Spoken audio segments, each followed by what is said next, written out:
all out of bounds. If you want to be a wise guy, you can do it anyway. If you want to be a strong man, you can do it anyway. If you want to be an Indian chief, cowboy, you can do it in the ring. You can't do it in the mall. The most electrifying line in sports entertainment today. If you smell what the Rock is cooking, beat me if you can. Survive if I let you. I'm figuring and thinking that nothing's gonna stop the Macho Man Randy Savage now. I'm the man. I'm the icon. And yes, you can bow. I am God. The number one show on the net that leaves the best in your head like Goldberg net.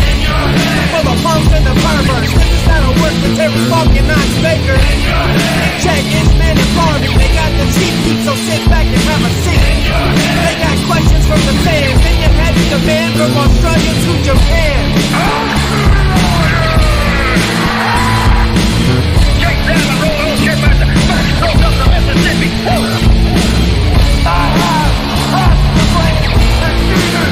We are bigger, we are faster, and we are all night long. All you idiots, punks, perverts, and fools, be sure and tune in and listen to this show.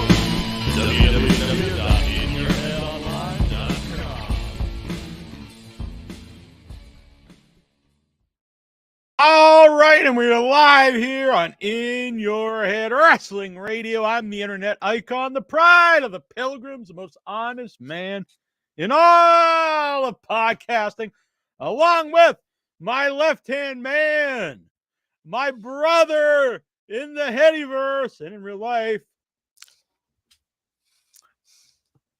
The Flea. How's everybody Yeah. doing? How you doing, Jack? doing very good. It's good to talk What? with you.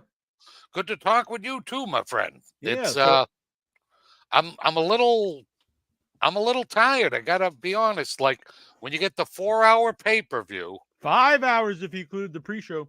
exactly, and it's totally jacked up, jazzed. You stop the pay-per-view around midnight, and then it takes you a couple hours to unwind. You don't get to bed till about 3. Yeah. So I'm a little slow today. So I was going to do this last night. There was a something down here keeping me company, and he was not happy. I was down here, so Oh, I decided, no, I don't think I'm going to be down here at the moment. But he's gone now, and I covered up his entrance. So forget all that. But it's going to be better anyway because now I'm here with the Flea, and we can talk about it. I almost was just going to wait till Tuesday, but I log on today thinking this is going to be a universally loved show because I thought it was fantastic. I'll just say it right off the bat. And our chat, basically all loved it. And then I see, I guess it was like dissed by like a lot of the internet and almost silly. all the quote unquote experts. Even Davey Boy Meltzer I was listening to, and he was talking about a lot of negatives. And he's usually the big fanboy. So I was like, Wow. we have to do this and talk about this show. Yep, absolutely. Because I'll That's be critical. insane to me. Yeah, I'll be critical when there's stuff I don't like in AEW. Then people think Yep. I hate AEW. That's not true. But when they put on an amazing show, I'm excited, and I would Yep. like to talk about it. Yeah, we'll give props to anybody that has earned it. And Of course. this show blew my mind. So I can't understand Yeah, why I'm very anyone wouldn't have confused. liked it. So the pre-show, or is what do they call them? They don't call them pre-shows. They call them the buy-in. the buy-in. It was stacked. It was crazy. Yeah, you would have thought this was literally part of the rest of the show. It was so loaded. And I It did wasn't notice, any goofball against no. no squash matches, nothing like that. No, and in my mind, like you should have those kind of matches on the pre-show. But then after I think about it, it's like, well, why? This is really just a 5-hour pay-per-view this way. And was interesting because our mom fell asleep during it, so she was watching the on-demand version. And the Oh, okay. on-demand includes all 5 hours, so that's very cool. Oh, really? Oh, that was pretty. Because I'm Because I caught it on YouTube. Yeah, because the WWE ones do not include the pre-show on the on-demand versions. Oh, I see. All right. So we had Jay Lethal versus Eddie Kingston, and like I was saying, to me it's like, man, they got he's a double champion, he's defending on the pre-show, but again, it's more like a really just a 5-hour pay-per-view. Yeah. Big fan of both guys, and this was a great match and a great way to kick off the show. Yeah, they both brought their A game in that one too. Like Lethal's a guy I love to see because you don't see him like all the time. So when you do, it's kind of special, and it just a great one. I really dug it. Yeah, there's a good contrast in like people here because you got Eddie Kingston's like the everyman, Jay Lethal's like he's muscular and he's so they seem like much different people, but both Yep. can really go in the ring. I'm a huge fan of the whole Jeff Jarrett group, and Oh, me too. I love him. if you just told me like this group of people and I'd never seen them, I'd be like, what the hell is that? Yeah, Jeff Jarrett and Sanjay Dutt and this giant Indian dude and Jay yeah. It Lethal. doesn't make any sense if you kind of talk about it. But I love them. They're not as on as much as they used to, but I think they're a very entertaining group.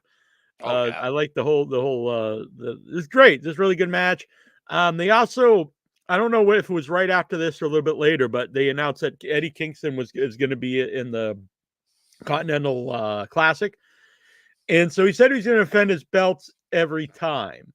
And to me, again, it's one of the issues with AEW's too many titles, and then the winner's getting the Continental title. And at first, like, man, a new title, but it's actually resulting in less titles because they're going to combine the Ring of Honor title, the Continental title, and the New Japan Strong title into the Triple Crown title as one title. So it's actually it's like combining belts instead of adding new belts. Yeah, and I think that's great because then it gives you a little more like value as soon as this thing starts. Like whoever wins it has like this Triple Crown. Yeah, at first I was going to get, but the more I thought about, I kind of like the idea. I also, I think they need to get away from having so many ROH titles on the show, on AEW show, and I think if it's actually part of the Triple Crown, it makes more sense. Oh, absolutely, and I'm looking forward to that because it's kind of, I can't think of the New Japan one right now. But the setup's the same as far as the tournament goes. G1. The G1, where it's not a single elimination, where it's a round robin. So everybody wrestles everybody in the right. And it's a point system. Like I'm used to a single elimination tournament. It's what I like, but I've never really watched a G1. I know people love it, so I'm going to give it a shot. The people they've announced so far are all, amazing wrestlers. You got Eddie Kingston, Daniel Bryan, Jay Briscoe. Mark Briscoe. So happy to see him coming back. Yeah. Too. And I think there's somebody else they need, but I forget. I think maybe the Rouge. guy who Was it Rouge? Oh, okay. Maybe it was or Andrade, maybe. Either one though. I like both guys. I think it's one of the Mexican guys. Yeah, one of the Los Ingobernables. Then we had Claudio Castagnoli versus Buddy Matthews. Buddy Matthews, what a great match that was. Yeah, he's a guy I was never into for the longest time. And then when he moved to Collision, I thought like he got really motivated and he was showcased better. And I've become like a big fan of this guy. I still think the name's lame, guy named Buddy who's in the black group, but in the dark evil group. But just a great look, amazing wrestler. Really, he's got all like the tools, not maybe work on some kind of not necessarily gimmick, but more of a personality. But that wouldn't hurt. The only thing. But it seems like both he and Cage kind of really blossomed just in this last year. You know, because those are two guys, both the same kind of body type, big muscular guys, not overly tall, but like super well built. And they both kind of went away from a lot of the high flying kind of stuff that they did that didn't make them seem like they were big guys. Yeah, I think they like especially Cage took a lot of his criticism to heart and has improved immensely. and same thing with Big Bill, I think, and There's another guy. Luchasaurus even I think works more like a big man now, and I think they just took some of the criticism and improved. Because I was never a Cage fan at all. I was wondering what people really were talking about. I actually really like him now. Well, once you start tagging with Big all Bill, three of those guys, I really love all their matches now. yeah. Now you mentioned him and Cage. You can't really do it since Buddy Matthews is part of the House of Black, but because I really liked it when they had Cage and Big Bill together. It's kind of like because they don't have just a big like badass team in AEW. They've got a lot of different styles of teams, but they don't have like a Road Warrior kind of team. And so that was working for me. And but I think Big Bill and Starks is a great duo, so I'd keep them together. But you could Buddy Matthews and Cage would be like a good like face painted ass kicking. Oh, without a doubt. Yeah. Yep. I could definitely see it. It's kind of funny. Just real quick, now I talk about the bigger guys because I think there was a backlash over like decades of just giant guys, and then like people really wanted to see smaller guys doing cool stuff. And now when you see some big guys doing like just like pounding each other, it really gets over at the crowd. And I think because it actually stands out more because we're not just seeing it all the time. You're probably right. Yeah, because in the days where everybody was trying to be a clone of the Road Warriors, and then you just got like, well, this guy's 300 pounds, this guy's 290, and they're jacked, so we're just going to throw them together and put them out there, and they're going to lean on two other big guys, and that was a really the WWE style up until the Attitude Era when they really were forced to change. But I used to like I enjoyed watching the house shows just because you saw like different people. But I would literally fast forward over some of those, like if you have a Warlord match, Jim the Anvil Neidhart match, and they were just these big dudes who just like they would just do forearm smashes, and it was just like the most boring wrestling to me. Yep, and then some fake power moves like where you push a guy and they go flying over and take a stupid bump. I hated that shit. Yeah, because I like the big guys who do stuff like I love Vader's one of my all-time favorites. Bam Bam Bigelow. Guys that even like a Goldberg, who's not like a big giant dude, but like a jack dude, but his stuff looks powerful. Not necessarily like the smoothest wrestler, but all his stuff looked like it was, was impactful. Oh yeah, looks like he's just killing a guy. Maybe he was. Probably was. So, yeah. By the way, so a little side note: Gunther's got a lot of heat from a lot of the IWC because he talked about the worst IC champion, the Ultimate Warrior. And like, all this heat, and I totally agree with them. And I saw people like, but the warrior, he drew people. That's not what he's talking about. He's talking about the in-ring, and not everyone is just obsessed with how much money the WWE makes. Some people got into the business because they wanted to be like a good wrestler. It's just like a movie. It's like, okay, the Transformers make all this money. Fast and Furious, does that mean they're the greatest movie? Some people got into making movies because they wanted to make the next Taxi Driver or Goodfellas or like a smaller movie. I just want to make the Transformers. Yeah, and like you say with the wrestlers, it's like if you grew up watching Ring of Honor or New Japan, going, man, I want to do that shit. That's or even on a bigger scale. If you grew up watching, Shawn Michaels and Bret Hart. Absolutely, so true. Yep. Or Flair, or some of the guys that could just really go. And then if you're like, well, I want to be Hogan and Warrior, make a lot of money, and have pretty dull matches. Like that's fine too if that's what you want. John Brown, he says, in your head on Sunday. That's right. You never know when your head's going to pop up, so you got to be around.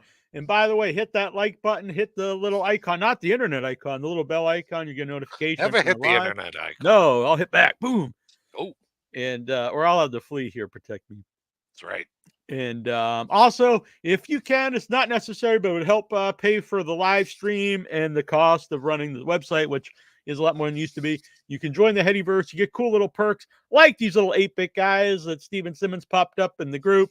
You'll also get remastered, unedited, original episodes of In Your Head. I just posted 2 yesterday. nice. One with Ron Hex, the man who created Andre is Big. Yeah. Yeah. It's a weird. Now, some of these interviews are already on the YouTube, but these are remastered and also include the full show, not just the interview. So you'll also get the pre and post shows, which currently are not available anywhere else. And Those are so much fun too. and the Greg the Hammer Valentine episode. Oh, nice. And who That knows what was we one talked of my about. favorite interviews with the Hammer, because sometimes he's pretty quiet, doesn't say much at all on anything. And some of the audio in these are very bad, and it takes me a long time, but I've been fixing them up partially with AI, I will admit, but sometimes that doesn't work, so I have to manually do some different things, but worlds better than you've ever heard these episodes. Very nice. The Hammer one was very hard to fix because his audio is very low, ours was very high, and there's a lot of background noise, but I fixed it. And he's kind of a mumbler anyway. Yeah. So the AI didn't work on him because the AI actually just like muted him completely. Oh, so really? It was like I'd ask a question, then you'd hear nothing. I was like, what the hell? So the AI thought he was just background noise, I guess. Yeah. Like, what's that mumbly thing? Oh, that's nothing. And you'll also get shout outs on the show, and if you want to become a producer, you get producer credit, and we'll on the regular shows on Tuesday, you'll get your name on the video itself. Nice. MJF in the background, in the back, he picks Samoa Joe, which is great. I love the build up going to it, like the week before when Joe's in the back after the Acclaim got beaten up, and he's like, "You're running out of friends, champ." Yeah, I just thought that was classic. Yeah, it's one thing I've seen a lot of people. It's mostly a lot of the older wrestlers really hate is that MJF is in all these he has everyone gunning for him, but I think it's actually one of the best things AEW is doing because it makes everyone should want the title. It's what Steve Austin always said: if you're not here to win the world title, why are you here? It keeps the champion, especially a babyface champion, in peril because everyone wants the belt. It's good long-term storytelling because every match takes more out of MJF. So even we'll see tonight, he keeps getting beat down, and so every match it's like, wow, this was going to be how many more of these does he have in him? Oh yeah, yep. I'll admit they got me during this one. I thought this was the time. I was like, oh man, there's just too much going on. I thought the Samoa Joe, because one of the big criticisms of this show was the show long storyline with MJF getting hurt in the Guns match, and even Meltzer said it was a negative because he said you felt it was a negativity throughout the whole show, which if you're watching live, everyone was loving it. The crowd was as crazy as anybody could be for a 5-hour show. Yeah. This was nuts. And the thing is, I love in-ring wrestling, and this show has it, but you have to also add some storylines to it. Otherwise, it can be kind of tedious. And it just builds more anticipation to the match if there's storylines involved. Yep. So I know Meltzer just wants great wrestling, but I don't think fans want that. I don't want that. Yep. Yeah, because when it feels natural, when there's a flow to it, I don't think there's anything better when you get a combination of a good story with great in-ring action. I don't think you could ask for more than that. Yeah, if you just get a great match, that's great. But if you anticipate it beforehand and then get the great match, it's even better. Oh yeah. And then having multiple guys going after MJF. I mean, that's just like any sport, anything even everybody comics, Batman has all the supervillains after him. Anybody that plays the Kansas City Chiefs is going to bring their A game because they're the defending champs. Yeah, you're not going to go into that game like you would if you're playing the Rams or somebody, it's like, and if this was real, you've got the world champ, the main title you want. Why would the other main guys be like, oh, I'm not going after that because Jay White wants it? Yep. I'm going to wait till Which is funny because it's something that I never really think of until they do this. Is like, well, why aren't more people gunning for Orange Cassidy and his belt and stuff? Why is it only one guy at a time? So that makes sense. Yeah, I love it. And so in my mind, the Samoa Joe angle, the only negative to it was, to me, it gave away that MJF was going to beat Jay White at the main event. But I actually think doing the leg injury helped that, because then it actually added some doubt, because now we don't Oh, know yeah. if Yep, maybe very they will true. have Jay White win. And then I had thought, and we're jumping the gun, before the main event, that maybe Samoa Joe would come out and do something to Yeah. Jay so that he didn't win the belt. Mm-hmm. The Guns have these guys have improved so much in a short period of time. Because they obviously they get in the door because they're Billy Gunn's son, Oh, and yeah. so they're Yep. on there, and they're super green, like personality, in every way. Like Yep. they're like, oh, these are rookie guys. In very short amount of time, they get much better in the ring. Can still maybe even improve there, but still good, and Oh, yeah. have become great heel characters. Oh, my God, yeah. I look forward to these guys every week now, Yeah. The who's the shorter one? Yeah, I'm not sure which one's which, to be honest. He does some of the funniest and best heel, like, just mimicking people and, like, doing goofy moves in the ring that just sets the crowd off. The other guy, I think, is, maybe a little bit better in the ring, the taller brother, Yeah. but the other guy just has so much personality, Mm-hmm. and when he starts doing, like, the shimmy shuffle and stuff, I love it. I just love Yeah. that guy. So they definitely got the personality. Their dad had a lot of personality, but I think they're both better already wrestlers than their dad, who I never thought was a Absolutely, yeah. particularly good wrestler. But Yep. I was never really a fan of his at all until AEW, No. because he's clearly having a good time, and he's very entertaining. Yep, absolutely. It makes you wish that maybe if he was always like that, they would have taken like the blinders off the guy and let him just be himself, Yeah, yeah. if he really always had that personality. So we had Samoa Joe and MJF versus the Guns. Really good match. It's always Mhm. fun. MJF had some comedy in his tag matches, which I enjoy. And MJF Samoa Joe win. Joe does the handshake, which was cool. Yep, yep. And it was great too because there was also that tension. Like, is he gonna tag him? Is Joe just gonna drop off the ring Mm-hmm. apron and be like, "Screw you, buddy. Good. I Yeah. hope you don't get hurt." And it makes sense. He's like, this was the deal. I've got to help you defend the tag belts. And then in exchange, I get a chance at the world title.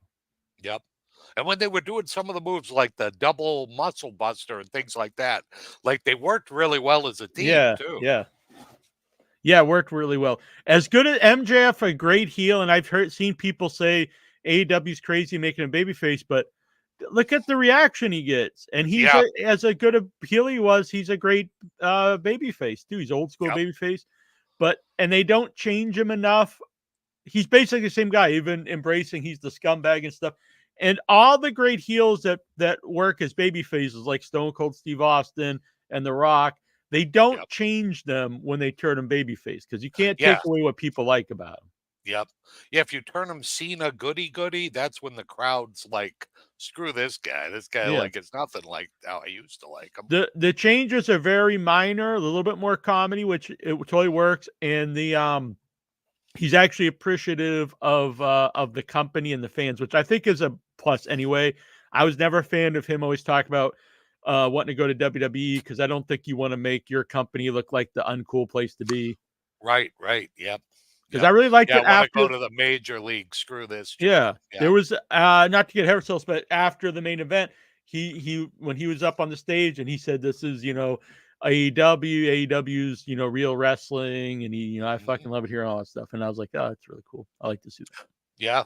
And it's the same thing with him and like um Adam Cole, where Cole, like, maybe was getting a little too goody goody, and now he's got a little bit of an edge Yeah, to him because he's with MJF. yeah, I assume this wasn't how they were gonna do that when they put them together for the tournament.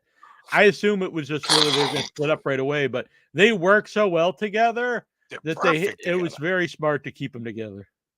And the crowd, I don't think I'm trying to remember the last time I've heard the crowd like so over with two people. Yeah, Like, they're no matter who you are, if you like a heel, if you like a face, if if you like the tweener, everybody loves these guys. It's awesome. they get like MJF can get the body slam over. They were getting the double clothesline was mega over, which I The will say stupid kangaroo kick, for kangaroo kick. Christ's sake. I will say maybe he doesn't need to do some crazy spots he did later in the end match because he can get these other moves over. But I think he was, wanted. Plus, it told a good story because he had to really put his body on the line to beat Jay White after getting his leg injured. So it makes sense storyline. Yep. So we opened the actual pay-per-view with the Patriarchy, which I am a huge fan. Oh my God.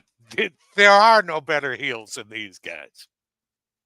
Even the skinny kid has won me over. I love him. This He's is a just great such fit for dick. him. I love him. Yeah. When he first was there, I'm like, it's a nice story. He's this dude's son, but whatever. I don't really care that much. But I didn't expect the heel turn, and I love him as Christian, as everyone's dad. Oh my God, yeah. It's just good stuff. I when Christian came to AEW, I really thought this was like one of the worst signings they could do. Yep. And then for the longest time, like, whoa, who cares about Christian Cage? And then he turned heel, and I think I'm not even joking, it's the best run I've ever seen Christian as a singles.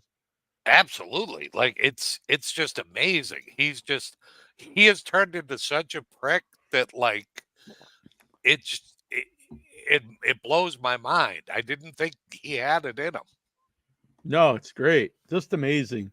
And even when he just comes out there and he just has that smirk, he looks like a total asshole. I'm like, oh shit, this guy's the man. And his turtleneck and Yeah. stuff. It's just everything about the guy. You just want to slap him. It's so him and perfect. Don Callis both have that feeling to him when they come out.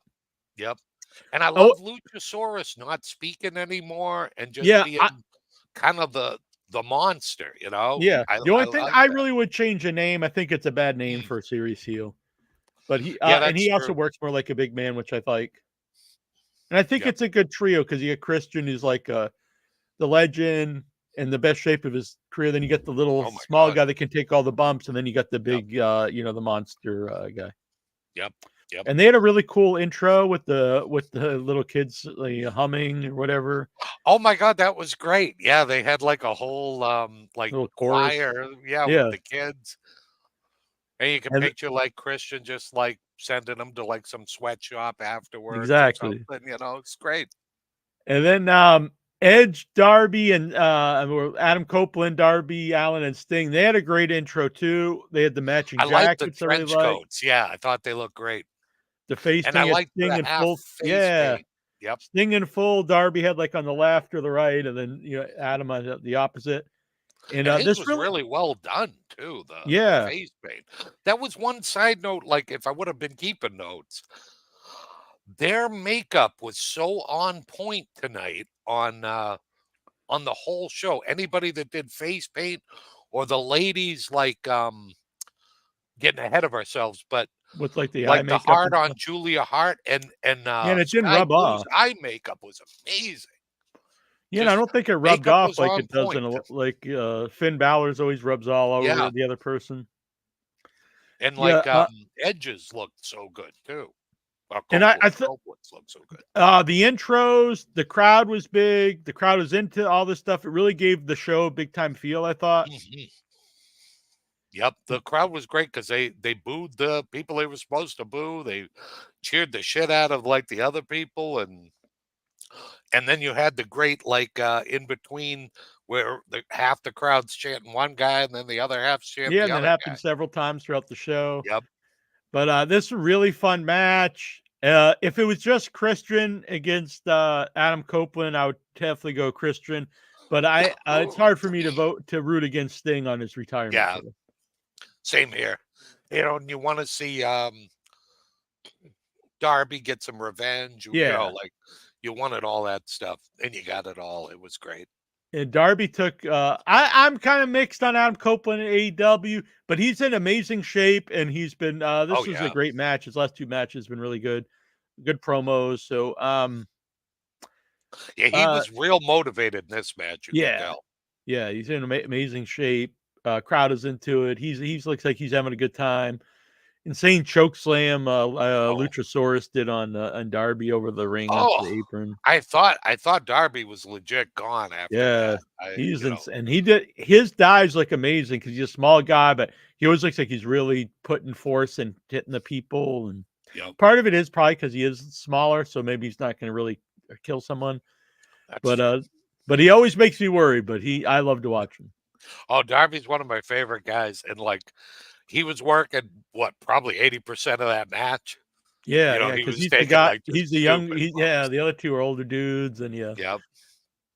but yeah, good And stuff. Sting's been so motivated too. It's great seeing him My doing his favorite stuff. Sting run since like the early '90s, honestly. Yep. Oh, and then you had Flair come out in this one, which Oh was yeah, so Flair. cool too. Ooh, yeah, great suit. I would wear that purple That hoodie. suit was badass. I loved it. I heard like Meltzer like complain because he like chopped a guy, whatever, and it wasn't a DQ. And I'm like, Oh, man, come on. dude, it's wrestling. I mean, it's Yeah. not, it's not. We're not watching the NBA or something, so Yeah. Yeah. we can have a little bit of silliness in the wrestling. And do I want to see Ric Flair chop a guy and the match ends in a DQ? No, that would be No, lame as nobody fuck. wants that. And then I didn't expect Christian to just low blow the old man though. That was too No, awesome. there were a lot of nut shots on this pay-per-view. Mhm. That was the recurring theme of the night. You had many nut shots. I've heard Ric Flair interview with Dave Meltzer, and he really seems happy to be here. And he's talked about really liking the wrestling here. And then when someone Good. says that, you could be like, maybe just saying it to be nice, whatever. But the way he talked and knew the people, it's like, oh, he really has watched it and does like it, and it makes sense because a lot of this is going to be more his style stuff. Like he really picked out Oh yeah. MJF and Daniel Bryan, and Yeah, you could see a lot of the guys that he was like a huge influence on, you yeah, know. yeah. He's really all about MJF. He wants to do a match. If Flair was even 10 years older, I'd be okay. But I think we're past the point Yeah. of doing a match. But maybe you could do promos or something. You can do something or a couple spots. Yeah, or if But he could pick like his protege or something yeah, and yeah, like have him go in there with him, you know, or something. yeah. Or Or even if even he be in was in his corner. MJF's corner would be Yeah. awesome. Like Mhm. the place would go berserk. So in the back, they mentioned about MJF being hurt, and there's Oh, is going to that be a when new. Tony comes out and Yeah, yeah. yeah. And there's going to be so in the back earlier when they hurt MJF, they took him into the ambulance, and MJF tells Adam Cole, he's like, "You promised me, don't let him take my belt." And so then Tony Which I comes thought out, was cool. yeah. And so Tony comes out, and he's like, "There's going to be a new champ. It's going to be Jay White." And then Adam Cole comes out, and he says, "No, I'll take his place." And so this is the beginning of the show long storyline. I assumed right away MJF's probably going to come out. Yeah, So, yeah. but I knew it's not going to be either that or Adam Cole actually is better now. Yeah, There had that's to be what Mia something. had thought. She was like, you know, I think that he's gonna come out and the ankle's gonna be fine. You know, he's gonna like blow everybody's mind and like I healed up early and I'm gonna wrestle the match. Yeah. So I heard And then Meltzer. White's great during that too, because he's doing like the perfect like, mock sympathy thing and like give me my fucking belt, Yeah. like it was just too cool. So Meltzer's really complaining about this, saying it's bait and switch because people paid to see MJF and Jay White, then you're not going to get it. And then like there's this negativity, but then they give it to you anyway. And I'm like, dude, so you're mad that you just bought into the storyline? Like, Yeah, exactly. Wouldn't you be happy? Like, especially if you've been a fan for 50 years, you'd be like, yeah. wow, it's good to see that they can still swerve me every now and then. It's like never did I think the end of the AEW Full Gear, they're literally just going to have Jay White walk out and they're just going to hand him the title, and Yeah, that was yeah. how they'll end the pay-per-view. Like never, I knew there'd be. I assumed MJF would be back or something, but never did I think, oh, they're just going to give the guy the title and that would be the end Yeah. of the show. MJF lost his smile, so we're just going to give the belt to Jay White. And this is a thing. Some fans are like, if they don't get the outcome of the storyline immediately, like they hate it and stuff. It's like, how do you watch a TV show or something? Like, I start yeah. watching Breaking Bad, and it's like, I want to know how it ends right now. Yeah, that not big fans of like uh Tales from the Crypt or Yeah, anything. yeah. Unless it's bad storytelling where they just Yeah, tell you yeah. like immediately. You start reading on page 1, it's like, well, this is how it ends. Yeah. Yeah, you don't need that. You want the good M. Night Shyamalan Ding Dong and not the bad M. Night. Right. Ric Flair, the final match he wants. Give Ric Flair Oh. the final. No, I'm sorry. Then Christian can feud with his son Nick. So then we had my boy Orange Cassidy versus one of my other favorites, John Moxley, Part 2. This one also had that great buildup because before, when Orange I think it was a tag match. Was it Orange and Hook against Moxley and Yeah, it Scott was Beard from the Combat Club? Wheeler Yuta, yeah. Yeah, and he And- no-sold the and- Orange Punch. Yeah, Orange is hitting him with everything he's got. Moxley's like just monstering through it and just manhandling him. And then Orange, so you're at like, the end well, of that Orange is match, he's sitting questioning outside the his ring, fun. like he's like his confidence is gone. What's he gonna do? So it goes into this match. That's when people say there's not psychology in AEW matches. I don't think they're really paying attention. Yep. A lot of the psychology is over weeks of stuff. Which I love. I love those like subtle ones that they're not just beating you in the head like, look, this guy's got a bad elbow, so he's working on his elbow. Like no, Even when okay. Orange had the title originally, it's very similar to MJF in a way where every match took out of him. And so it was a build up of matches. So it was an ongoing psychology. Kenny Omega, no one kicks out of the one-winged angel. Oh yeah. They'll do callbacks to stuff they did before. Anyway, to me, I dig that kind of stuff. And so their last match was fantastic. Orange Cassidy, Moxley. I like the contrast. I also think people who think Orange Cassidy sucks or whatever, if you don't like him, that's totally fine. I get all that. If you don't like the character stuff, but to say he can't wrestle, I think is just not crazy. true. Yeah, that's just silly. And people also have in their head that like his matches are pure comedy, but that's also not true. Yep. Because the silly stuff he does, it's presented as a mind game to mess with the guy. No one actually sells like the limp kicks or anything. Yep, exactly. They did get the other guy pissed. Yep. And I love it because he is one of those guys, like, that's another one of those things that you always hear, like, oh, AEW doesn't have any homegrown talent. Like, well, here's a guy that started off as just a goofy little, like, the Just a comedy guy for the best friends, like he would just they'd appear pull in out a segments chair and and be in the boom, there he'd bathroom or be. something, Yep. and it was hilarious. And then I was at that show when he first wrestled, real match versus Pac, and like it was crazy. People were so into it, and why you go with something that people are into. Oh yeah, I mean he's the perfect example of a homegrown guy where that you've seen him develop from like just this comedy sidekick to now he's one of my favorite wrestlers working anywhere. He's one of mine I too. love Yeah, the guy. him. I mean, you got Darby Allin, MJF. Oh yeah. So that's something I want to talk about because later we'll get to the Will Ospreay signing, and I see people will say, "Oh, this is just another guy that your fan base already likes. So stop bringing in other people, whatever." You could say about every wrestler that's ever lived, unless they're like Logan Paul or somebody that was Mongo Michael or something that was like a name somewhere else. All the guy Roman Reigns. Did anyone know Roman Reigns before he was in the Shield? No.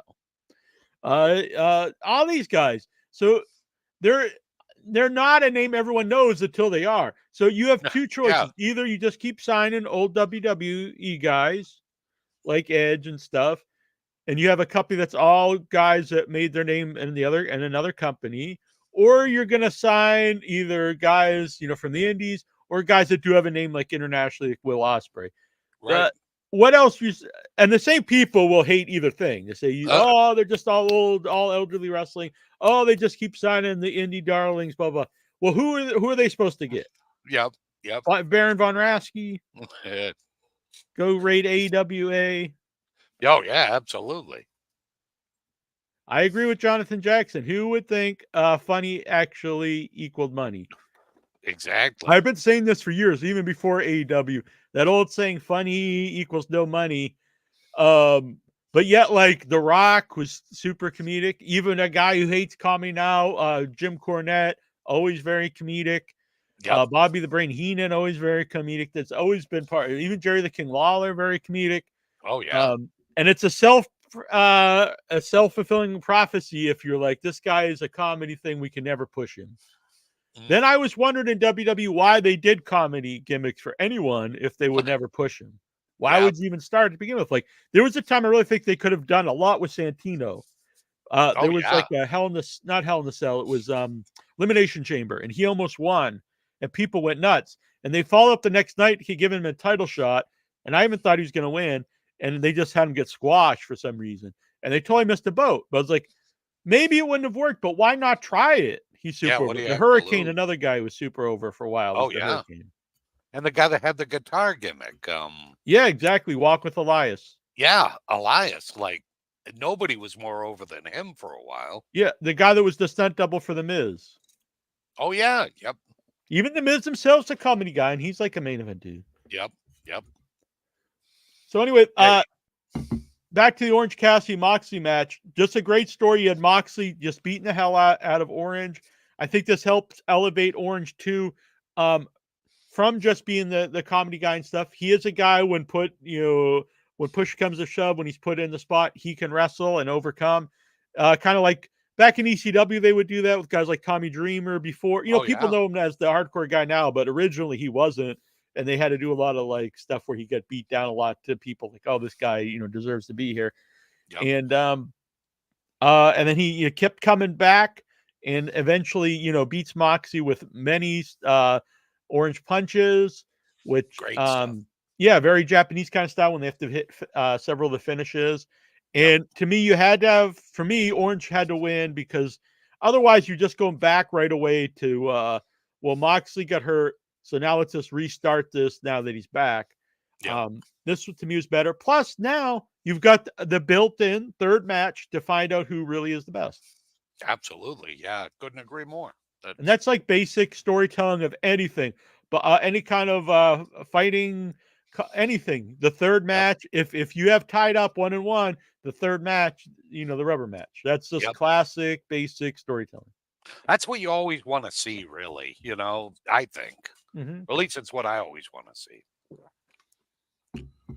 So they mentioned Briscoe was going to be in the classic, which I was really happy about. So the next match is one Tony Storm versus Shida. I'm gonna say I don't think this was the best match on the show, but no. I thought it was a nice comedy. Another thing Meltzer was very anti, and I wrote some notes because I was listening to him. He was like, this is bad because now Tony Storm's a champ, and then we're gonna have comedy. Why is that bad? We're gonna have comedy matches with Tony Storm as the champ. The thing is, I think it's good to have variety on the show. Mm-hmm. So if you have one match on the show that is comedy, that's totally fine by me. And the most important thing at the end of the day is she's very over.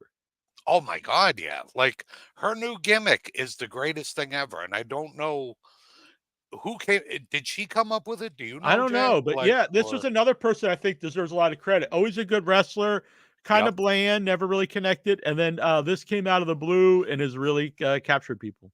And it's the only time I've ever liked the bald, goofy guy, Luther.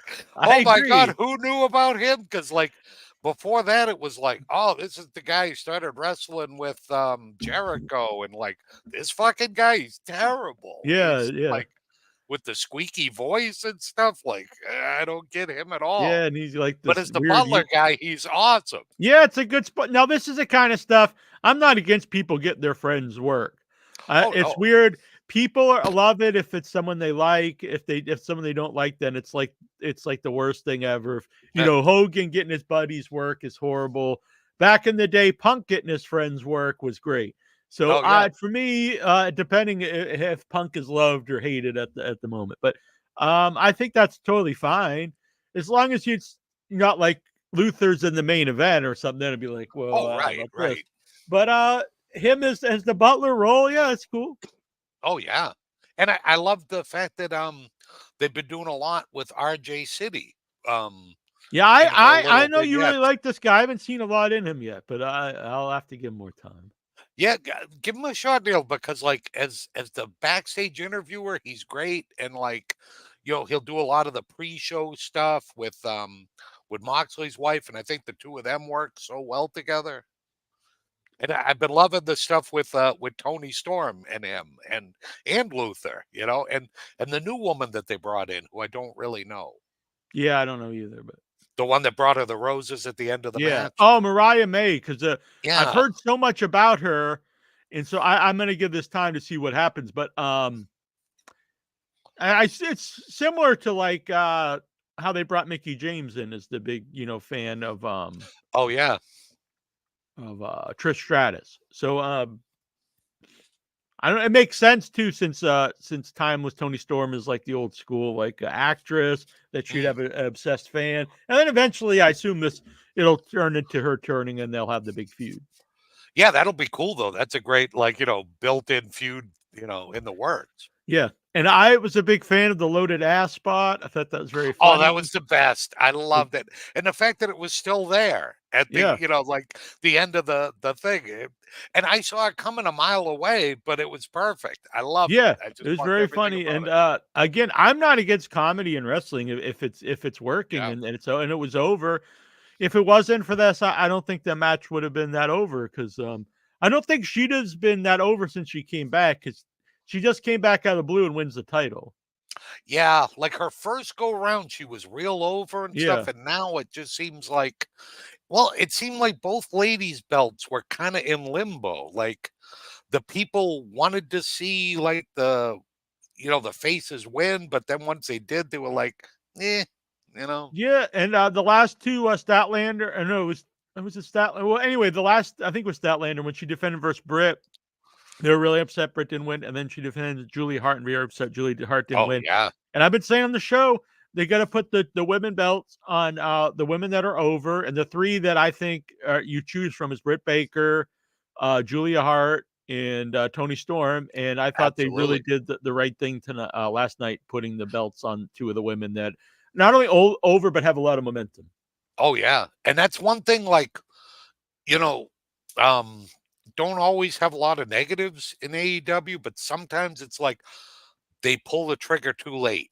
Yeah, yeah, Like you wait till whoever's like on the rise starts to go down and then you pull it. Where Julia Hart and Storm, like they're right now, do it now because you don't know what the future's gonna yeah. bring. You And know? Julie Hart's another one I put in there's a lot of, because I say some stuff about AEW, but there's a lot of people this year it's really improved a lot, and Julie Hart would be another one. Not only in the ring, but as I a don't know character. anybody that's improved more than her because like she went from being a person I could not stand. Yeah, Like, when she joined the group, I was like, this, she doesn't fit. She's yep. just like this, because she was this cheerleader character. I didn't understand all, and she's really give her a big kudos. She's taken this shot and really ran Yep. with it and improved immensely as a character. Oh, and as a wrestler too. I mean, she's put on probably like, she's slim anyway, but she's Mhm. probably put on 15, 20 pounds of Yeah, and muscle. just doing Like good stuff. she's looking good and she's like moving really well. So that's when they announced the Triple Crown, which we already talked about. So then we had the four-way ladder match for the tag belts. We had Big Bill and Starks defending versus FTR, House of Black, Drilistico, and Roosh. Oh yeah, everybody was great. I thought Yeah, this match. this was at this moment I thought this was the best match on the show. Yeah, same here. Honestly, there was some great stuff anyway, but This was I mean, if you have a ladder match done right, it's really fun. I get all the negatives and stuff, but it was just crazy.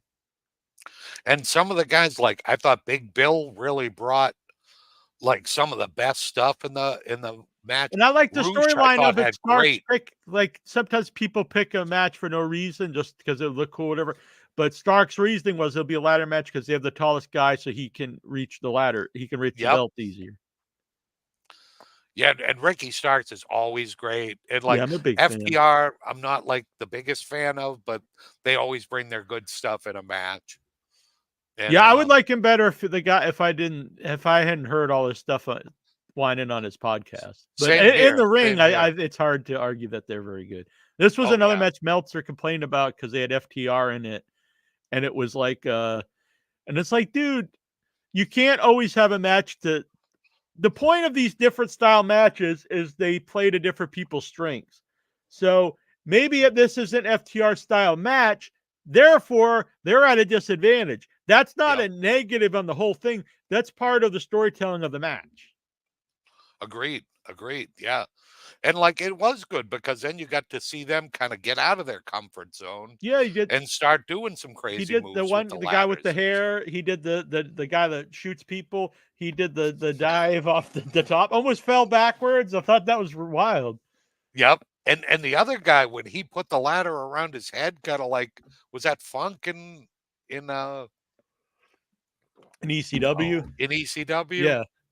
And I thought that was great. You know, like he looked like he didn't know which end was up for And a I while. thought Brody was really stood out. I'm a Oh, huge Brody King fan. he's the man.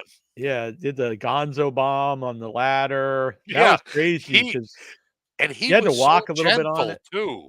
Did you see like because he scooped whoever I forget who he had. Maybe it was Dralistico. Yeah, I think it was. And he had him like a mama with their baby. He made sure he didn't hurt that guy at all, but like he took that stupid bump on I his remember when the legs other and guys were ass. gone for a while and he was doing singles, and some of his matches with Darby were just so awesome. Yep, they were unbelievable. I would like to see him actually get a singles run at some point, or maybe him and Black get the tag belts at some point. But either way, That would be pretty cool. Yeah. Yeah, because they work real well together, and actually Buddy does too. Like he and Buddy work real well. Yeah. Or them get the trios was good. But anyway, I'm actually glad Starks and Big Bill retained, and I would keep the Same belt here. on them for a while. Kind of the classic cocky, smaller guy, not like he's tiny, but a smaller, cocky heel with the big bodyguard. That works. Shawn Michaels, Yep, love it. Diesel. Yeah, and Big Bill has actually improved a lot too. So I think it's good for both of them. I like it. Yep. Yeah, another guy that's got in the shape of his life and like really works as the big man. Yeah, I used to always so think well. like he was just lucky to be with Enzo. He was just had to Yep. be a tall guy with Enzo, but he's worked a lot to improve, and kudos to him. I like it when Yep. people give it a shot and they run with it. Yep. Oh, absolutely. Yep. And yeah, I loved the match. I thought it was great. Like I even liked when they had the 3 ladders set up and everybody was climbing up, Mhm. you know, and they were fighting back and forth with the guys. I thought that was great. And I liked the when it was the bald guy from FTR and Ricky at the top. Yeah, And Ricky used the belt to smack the other guy in the face with it. yeah, I thought that was a really yeah. cool spot. Harwood. I think they misspelled his name on Collision the other night and put Hardwood, but I always think it sounds better, honestly. Hardwood. than Yeah, Harwood, I but- think that would be better. Julia Hart versus Sky Blue versus Statlander. Honestly, this started. The crowd wasn't really into it, but I think part of it was coming after that ladder match. But Yeah. they really started to get into this match later on in the match, which is cool. When Sky Blue hit the code blue, I wrote the people really started to get into it. And I've been kind of down on Statlander, but I'll be honest, she really worked well in this match as like she played the big woman of the match because she's a lot she bigger was than the kind other of the two. monster. She'd be doing like the double clotheslines on Yeah, them. it's really good. I think they Yeah. just she's been flat as champion, so I just think they need to rebuild her. I don't think she's bad by any means and should be No, gone or she's anything like good in that. the But ring. rebuild her as maybe a heel or something. Honestly, I think Julia Hart should be a babyface because the crowd really likes her. Yep. I would just run with House of Black as baby faces. Don't really change them at all. They're just, now they're wrestling heels because the crowd wants I to cheer agree. all of them. Yep. Yep. That would be a good move, I think. They could even have Statlander bring, kind of do like a bad girl team where, they've all been kind of screwed over by the fans, like Yeah, and I you think it would guys were work with us and now you're because she's against us. bigger. So then you have Julia Hart playing the, she's a small person, so people are going to get behind her wanting to see the underdog. And then Julia Hart's Statlander would be the bigger person beating her down as the heel. I think it all works. Yep. Yeah, I agree. And I got to say, I think Sky Blue is another person that really but she started off, she was fairly good. And Yeah. she's really talented. I like to Mhm. watch her wrestle a lot. Just And she someone I got the think cutest booty in she AEW. does. She just needs to find whatever kind of character she's going to be, I think. But Yeah, I agree. someone since she came back, I don't think it's been particularly good. I don't think her legs completely healed. Is Red Velvet. I think you're right. Yeah, I think And you're right. please drop the from Your Mama's Kitchen. That's Yep. Yeah, and you can't really do the stir it up thing like if she's working as a heel.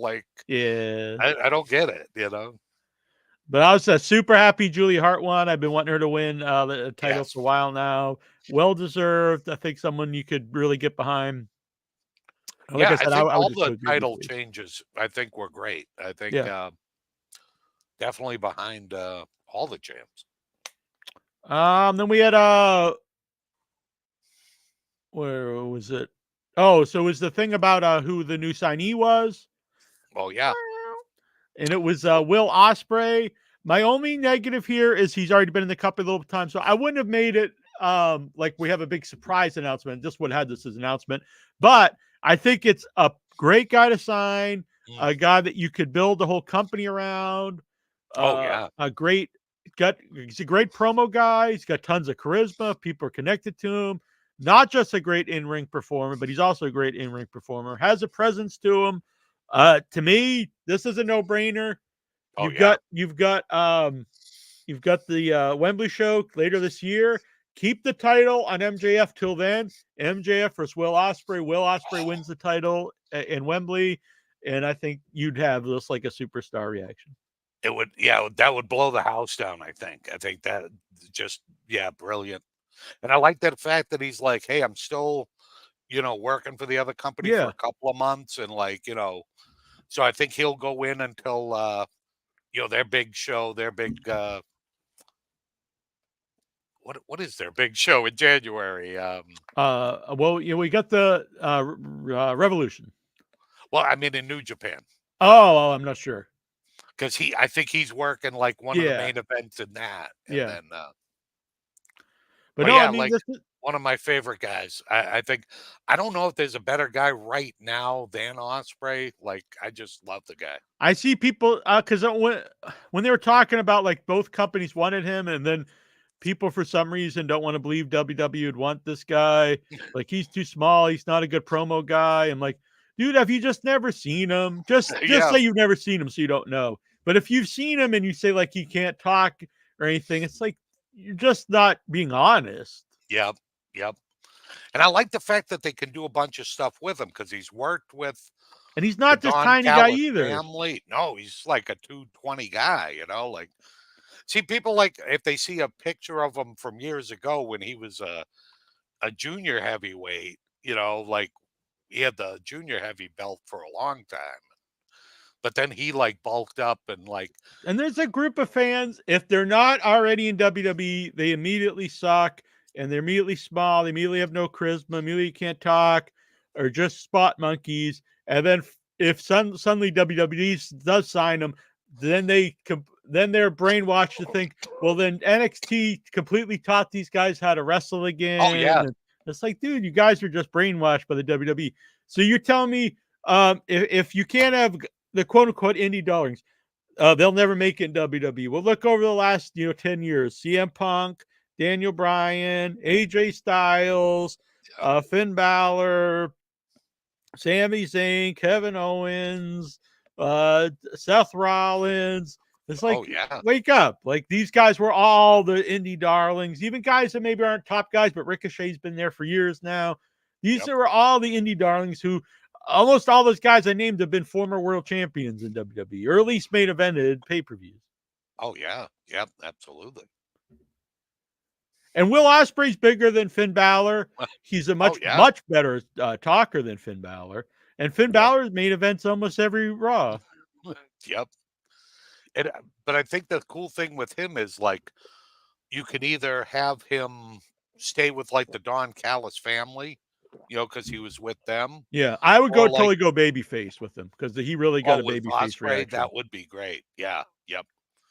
Yeah, because then he could bring in like some of his guys because you have Aussie Open already there. If they want to keep doing like the United Empire thing, like crowns up, or you could reinvent him because like he can work any way you want him to. A And very it's pretty neat that all those British guys that started at the same time, him and Gunther and well, besides the villain who, like we'll see what happens with him eventually. And Zack Sabre Jr., all those guys, like some of like my favorite dudes to watch. Like I love all those guys. And then we got Nigel on commentary, who to me is one of the saviors of the. I think Nigel's the best commentator in. Him, Tony and stuff. Best color guy, I guess, in AEW. And it was really noticeable then when they added Taz at some point in the show, and I was like, "Oh God, Taz sucks so much." Yep. And then it's so sad because he has those moments where he'll start telling you about like the judo moves and things like that. Yeah, I honestly think he his could comedy, be a good guy. he's so much better as a serious guy, and I don't know why he's obsessed with just this horrible comedy. Yep. See, I'm against comedy if it's not funny, and and his if you're comedy is acting like so a lame. 1950s, like Yeah, and it takes away. just He'll do the lame comedy when it's really not comedy. fitting on what you're Yep. watching, and I've never Yeah, because understood he it. has some good stuff he could bring in sometimes, but those are kind of the exceptions when he'll like give you some insight on certain things, like well, if you're getting choked out like that, there's only really one or two ways you can get out. And when he is like that, I really enjoy his Yeah, stuff, but I know it's Nigel very hinted rare. at last year doing a comeback match, so maybe he'll be able to pull that off this year at Wembley. I don't know, but it would be That'd very be cool if tremendous. it could happen. Yep. And then we had the next match with Swerve comes out with Prince Nana. Really cool entrance with girls dancing with them. Swerve, and when he comes out there, this is another guy. So this, to me, there's a new group of guys that you can really put as your main guys. I'm not saying get rid of everybody else in the main event, but main event guys you could put in there with MJF and Joe and these different guys. And that is definitely Will Ospreay was here, and Swerve. Swerve is to me another guy I would really build around in 2024. Yep. I'm like, this is a superstar out here. Yep. And Nana adds to it. It's a really good contrast perfect. again because Swerve's very serious looking. Nana's kind of goofy, but it really adds to it. And then he's the guy who can sometimes get beat up when you don't want to beat up Will Ospreay. I mean, when you don't want to beat up Swerve. And then, like they did leading up to it, where it's like, all right, you two guys can't touch each other, and the Hangman's like, all right, but I'm going to kick the shit out of this guy. And then even in the match, he put him through a table. Hangman put him through a table. So a Hangman I'm so comes happy to see that side of Prince Nana too, because whenever I used to see him in Ring of Honor, they never really did anything with him. He would just walk to the ring with and he kind of he just do the accent, and it was like he was this rich guy. But he's added a lot to the character, and it's really entertaining.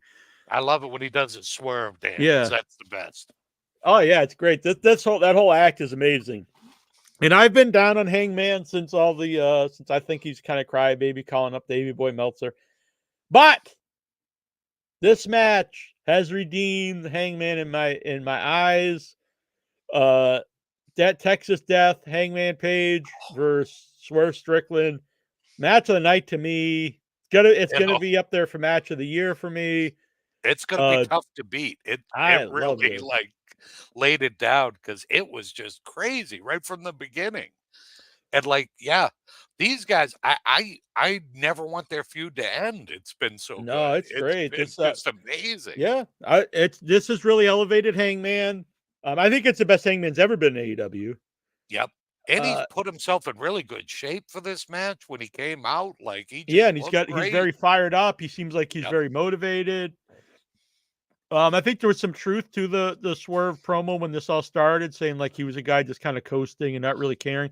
Now he seems like he's really into it. Yep. And I know there's going to be people who are put off by the violence in the match. That I like violent match. Oh yeah. It's weird Especially because when it makes sense, And this yeah, one, these that's two what I'm guys saying. loathe each other, so you're gonna Yeah, get you some can't. serious They can't violence. just walk in and lock up. The Yep. guy invaded his home. If you're going to do an angle like that, you have to do.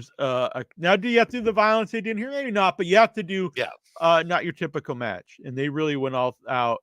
And I think both guys wanted to prove that hey, we're we should be top guys here, Oh and they hell put it yeah. all on the line.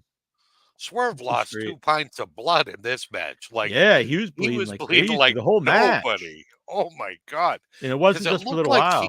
like his whole hairline was Yeah. just split open. It was crazy. Because Hangman was bleeding, but it dried up after a while. But his Yeah. Swerves just kept bleeding the whole match.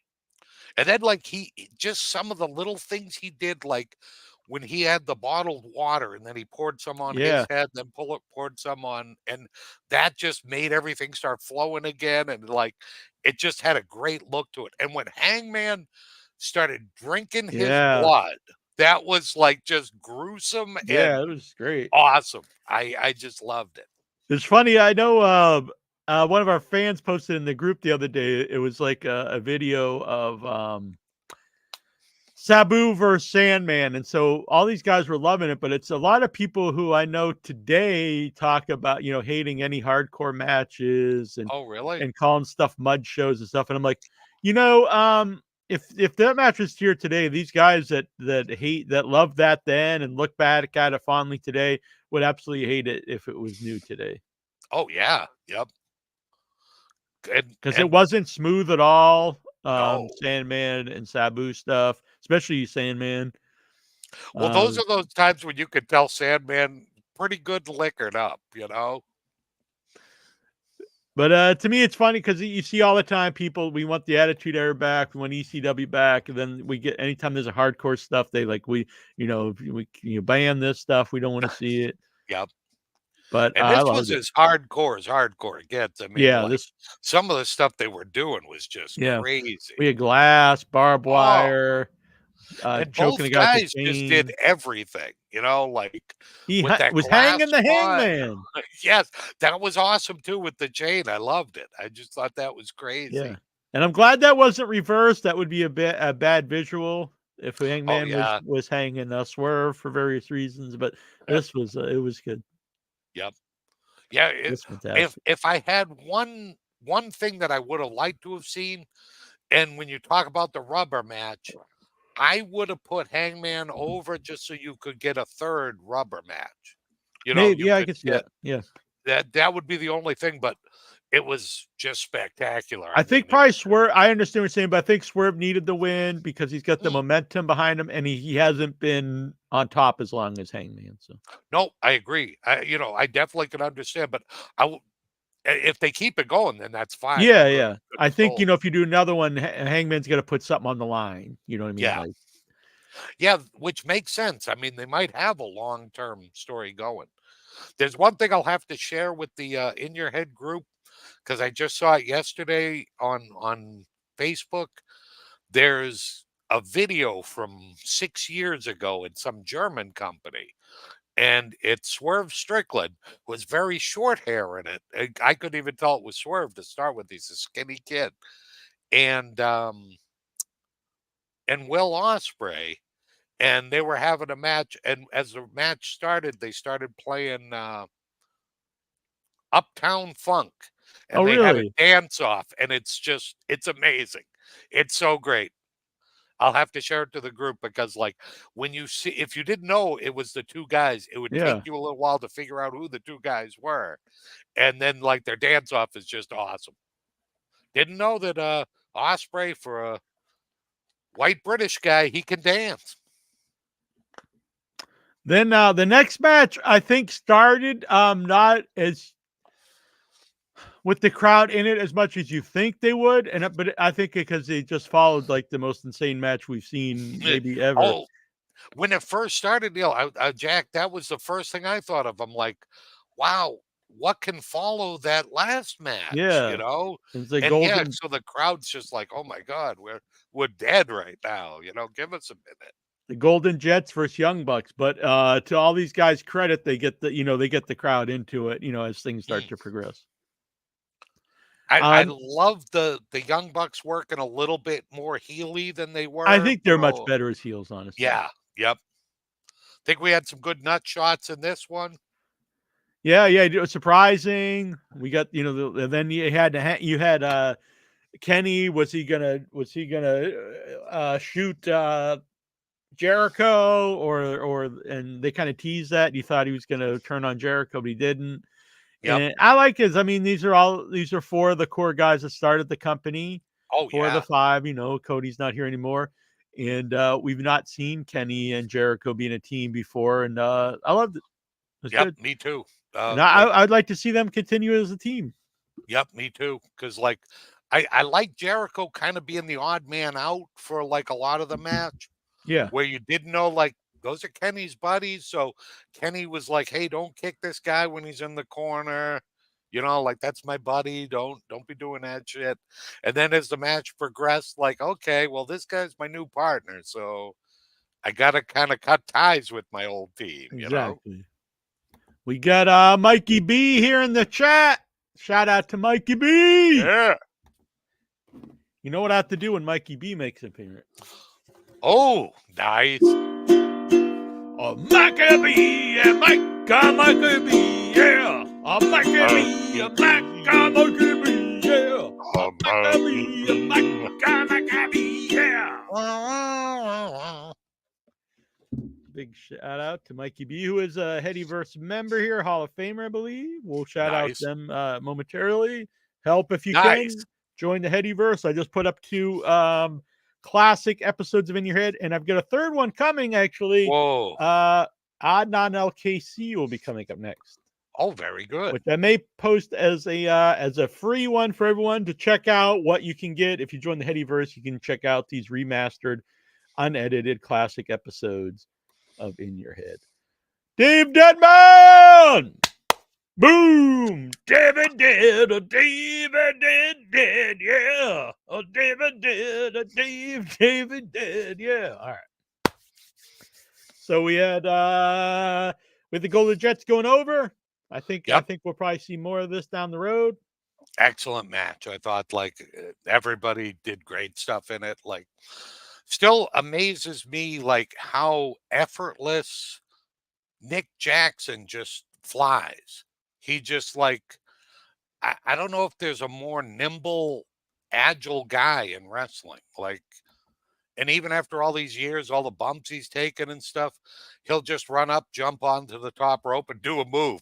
He blows my mind. I love that guy. I noticed the one guy, like the better looking guy, I'm not sure which one's which. Like he's gotten in like Matt's gotten in really like getting in thicker guys. Like he's looking in really good physical shape. Yeah, and I like when he does kind of the, and I know like Cornette, tough Buck, because he's the ultimate warrior Buck. But yeah, he can do moves like that. He can take 2 guys and give them like a suplex. Yeah.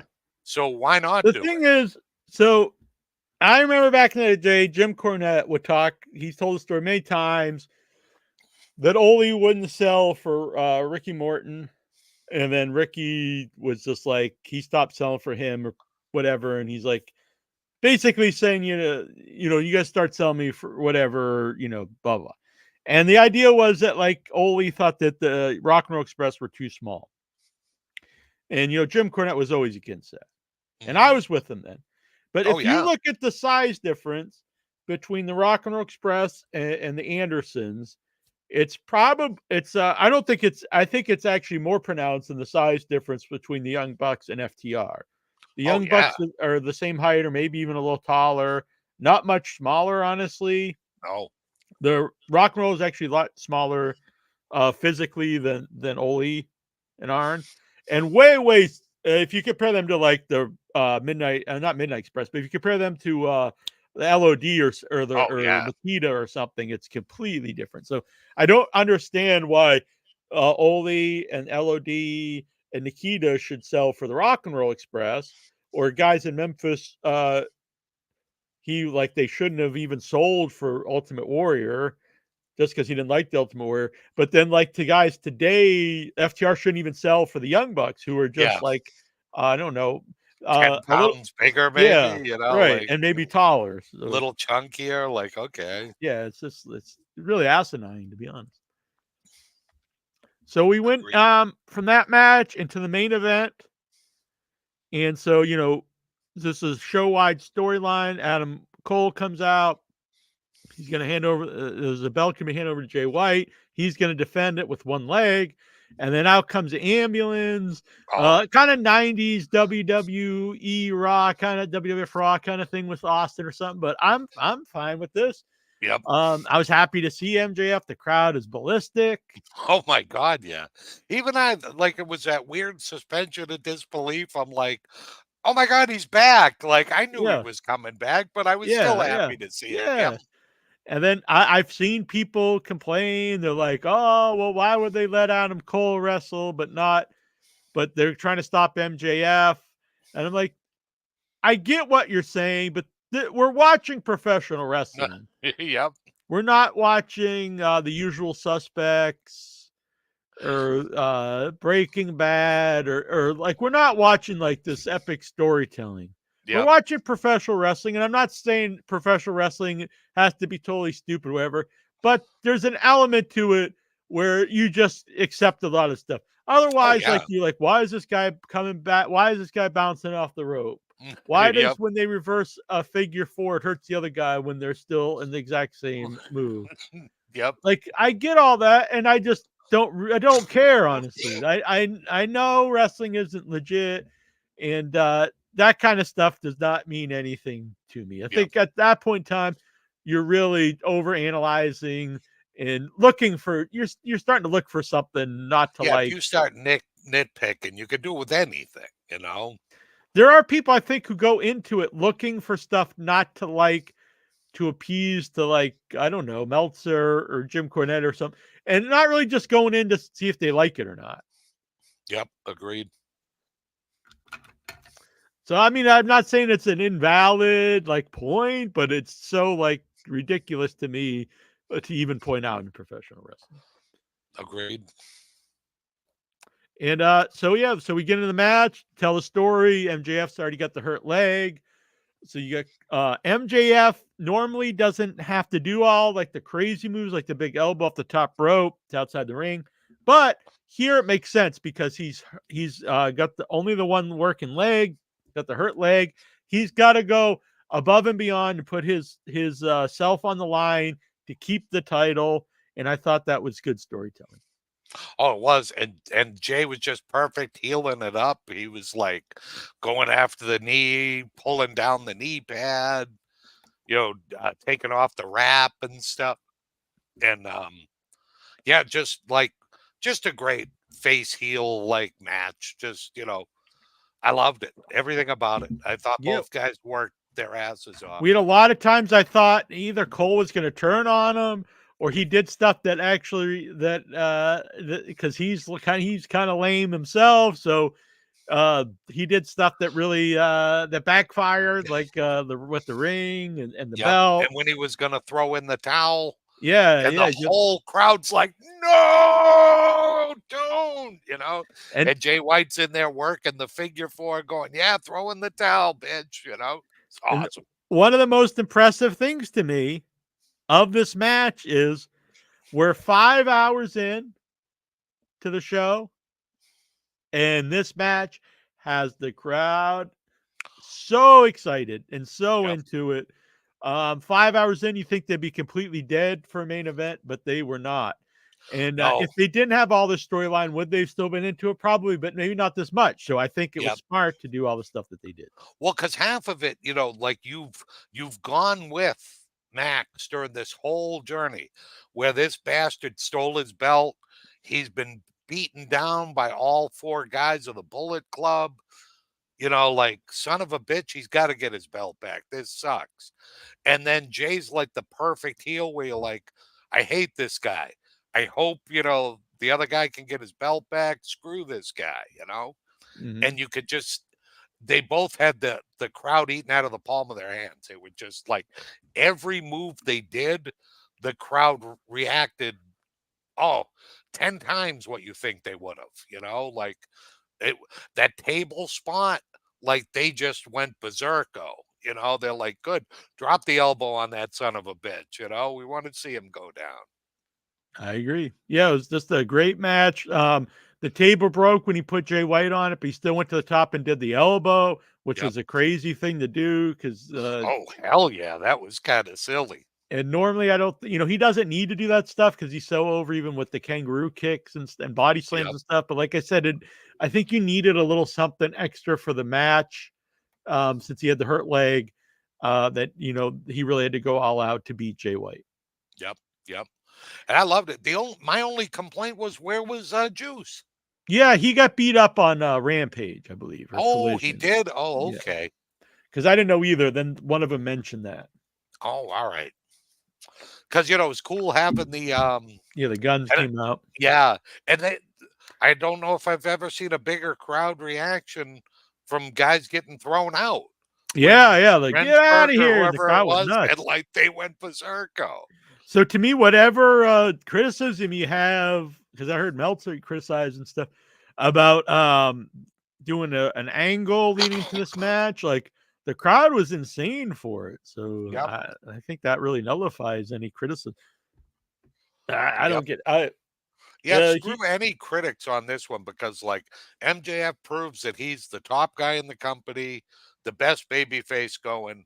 White proves it, like he's the consummate heel and he could be your top heel, because like the crowd couldn't have been any more just hate filled toward the guy, Yeah, he's one of the guys. Will Ospreay in the scrub, whatever it's called, after media scrub. What do they call it? Media scum, media scrub. Yeah, Scrum. Yeah. He it's one of the guys that Will Ospreay mentioned he would like to work with is Jay good. White. Yeah, because I don't know, even though they were both in Ring of Honor, I mean, New Japan for so long, I don't remember them ever working against each other. Yeah, he said that picking between that and WWE, he'll be able to be with his kids more often in AEW, and then he gets to wrestle all these different guys. So and from understand, both were really offering big money for him. As well they should. I mean, who wouldn't? Yeah, anyone thinking like otherwise is just really just to me just fooling themselves. Yeah, you got to take your blinders off, because like there's a whole wide world of wrestlers out there. Yeah, and like Seth Rollins, Punk, just half the roster that's on there now. Like, where do you think they were wrestling before? Yep. They're wrestling Ring of Honor in Japan. Yep. Yeah, honestly, even Cody Rhodes. If Cody Rhodes didn't reinvent himself in Japan and then AEW, you think he would be given this giant push and possibly beating Reigns at Royal Rumble? No way. You're fooling yourself if you think otherwise. We saw what WWE thought of him before he did all that stuff. They gave him a goofy gimmick as Stardust. He would either just be that or just some guy in the card if it wasn't for his New Japan and his AEW stuff. Yep. Yeah, he'd either be wearing. They always came up with goofy gimmicks for him. Remember when he had the mask?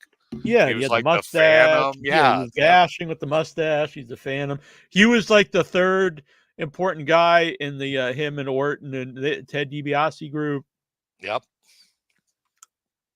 I'm happy for Cody. I'm glad that that I don't like how he well. left AEW, but I mean, he deserves a lot of credit for reinventing himself. Yep. But yeah, the point is, he kind of got the ball rolling on all those guys doing like that. Hey, free agency is a real thing. You can go out and be, like an indie guy and work for different companies and do fine. Really show what you got. Yeah, well, the Bucks were the same way. They were doing well without being, anywhere. Yep. Yeah, them and Kenny, like they just showed that you can do that, Jazz. So I want to give a shout out to our Headyverse members. You can join on here, help pay for the live streaming, the website, the archives, and everything. Keep the show going. And so shout out to Craig Jolly and Stephen Butelars and our Hall of Famers who get all these unedited, remastered episodes of Original Without Your Head. That's Steven Simmons. Nice. Simply Ravishing. Maccabee, yeah. Vic Schiavone. Nice. Dadpool on YouTube. The Geek Getaway. And Tech Dingoes. Oh. And our lone producer right now, helping things keep going, is Brian Matthew Clutter. So get in there. There'll be new producers here Tuesday. So if you would like to become a producer and get your name on the show itself, get on there before Tuesday. All right, guys. Let's see here. All right. So normally the Jackie Jones show would also be members only, but this one I'm going to leave up for free for me and the Flea. But this is the kind of stuff you can get every week or so. I'll review Collision or Dynamite or pay-per-view, and you can check that out. Sometimes the Flea will join me. Yep. Especially if it's a AEW or a New Japan thing or something. Right. Yeah. Not. You probably won't join me for Survivor Series. Only if you want someone that didn't watch any of it. You could be like, this guy did that. Okay, I don't know who that is, but that's cool. It is weird. I watch it and I'm like, who the hell are these people?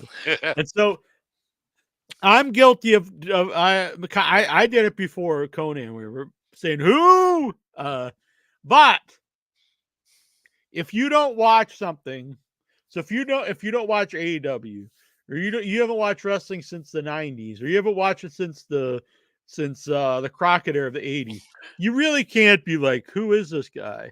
It's like, well, why would you know them unless they're bringing in, Buff Bagwell or Alex Wright or Sonny Siaki or something. But there's Sonny Siaki, there's a name I haven't heard. Right? Yeah, June Jackson's a huge fan. So yeah, there would be no reason for you to know them. So open your mind, check it out. If wrestling for you today's wrestling isn't for you, I get that. But to me, there's a lot of great stuff out there. And the last few years has really made me a wrestling fan again. My wrestling fandom was wavering, and I love the shows now. This was one of my favorite pay-per-views of the year. Probably one of my favorite modern pay-per-views. Yep, same here. And it's so great to see it because it's some of the guys that I haven't seen for a while, I think that was the first match with Copeland, that I've watched in a long time. Yeah. It was so nice to see. Yeah. And another thing I like to put out there, this doesn't just go for wrestling. It goes for wrestling, MCU, whatever it is, any type of TV. Don't be a killjoy for other people. Don't try to talk other people out of liking what they like. Don't be a gatekeeper. So if people like stuff, cool. You don't have to like it, but you don't have to, shit on everyone's parade and dig what you dig. Yep. I couldn't agree more. Yep. If you dig it, then it's good for you. Not everybody's going to, not everybody loves Picasso. If you love Picasso, that's great. If you don't, there's plenty of other art out there. Exactly. All right. So it's good to see you. We're going to get Troy back on Without Your Head one of these days, too. Yes, indeed. If not before, then next week. Well, the week after next, because next week's Thanksgiving. Yeah, I don't know if we're going to do a live show this week or not for Thanksgiving. I know Annabelle probably doesn't want to. Yeah. I might come on because no one likes me. No. I don't know. Did you see the Thanksgiving movie? No, I was going to go actually see it today, but Annabelle's under the weather. So I was going to go see it myself, but I said, hey, would you rather we just go see it together for the first time? And she said, well, if you don't mind. I said, no. So we're either going to go this week sometime and see it, or we'll see it next weekend. Okay. All right. my feelers, the people that have seen it, have really enjoyed it. Oh, good. Yeah, I've seen mostly positive stuff. I'll be wearing this to the movie. Oh, nice. That's awesome. I gotta like sit way down for that to really show up. All right, well, Jack, happy Thanksgiving, happy Full Gear, and it was a great pay-per-view. And if people haven't seen it, I suggest they go and watch it. I agree 100%. Stop being a bomb. Stop being a putt. Stop being a killjoy. Go watch a wrestling. Jonathan Jackson watched it last night, and he hasn't watched wrestling in 37 years. Whoa! And he enjoyed it. He did. It's the last time he watched wrestling. I think Lou Fez was on top. Nice.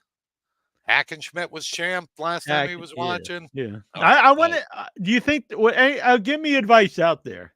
Would you guys buy if I did classic 8-bit wrestling shirts of like George Hackenschmidt and Ed Farmer? I'm talking. Yeah, we know classic wrestling games from the 80s. But I'm going to make retro classic wrestling game T-shirts of Ed Farmer Burns, George Hackenschmidt. I'm going way back.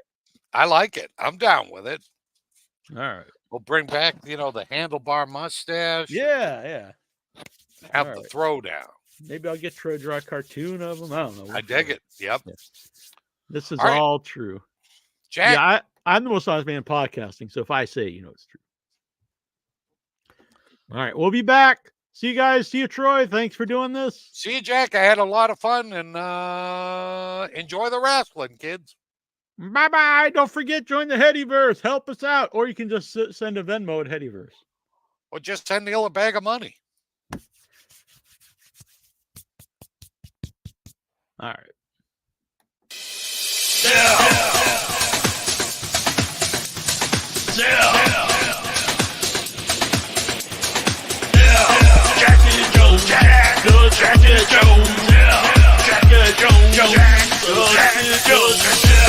Jackie Jones.